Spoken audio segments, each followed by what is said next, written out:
రే Deepu water తీసుకొని రా కొంచెం. అలా ఖాళీగానే కదా ఉన్నావు, ఏ డ్యూటీలో ఉండవు ఏటీ ఉండదు, అలా ఇంట్లోనే ఉంటాడు.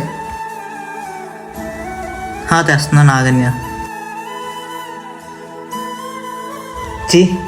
జాబ్ లేకపోవడం అందరూ చులకనగానే చూస్తున్నాను నన్ను. ఇగో అన్య వాటర్. ఏట్రా ఎంత లేటే అలాగనా? ఇల్లే. అరే అన్య, ఇంటర్వ్యూలో జాబ్ వచ్చిందిరా, నాకు సెలెక్ట్ అయిపోయాను. రే దీపు నీకు జాబ్ వచ్చిందా? నువ్వు సూపర్ రా, నీకు ఎప్పటికైనా జాబ్ అవుతుందని తెలుసురా. కంగ్రాచులేషన్స్ రా. అమ్మా తమ్ముడు జాబ్ వచ్చిందంటమ్మా. తమ్ముడు ఎక్కడున్నాడమ్మా? లోపల ఉన్నాడమ్మా, ఒకసారి వెళ్ళు. ఏ అమ్మ వచ్చు? మంచినీళ్ళు తాగినానా, ఎండతో వచ్చావు. చూసావమ్మా, ఈ జాబ్ రావడం బట్టి నువ్వు నాతో మాట్లాడుతున్నావు, లేకపోతే నువ్వు నాతో మాట్లాడతావమ్మా. ప్రెజెంట్ ఉన్న జనరేషన్లో జాబ్ లేకపోతే మన ఫ్యామిలీ ఇంకా సమాజం కూడా గౌరవం ఇవ్వదు. సో తొందరపడి అనరాని మాటలు అనొద్దు.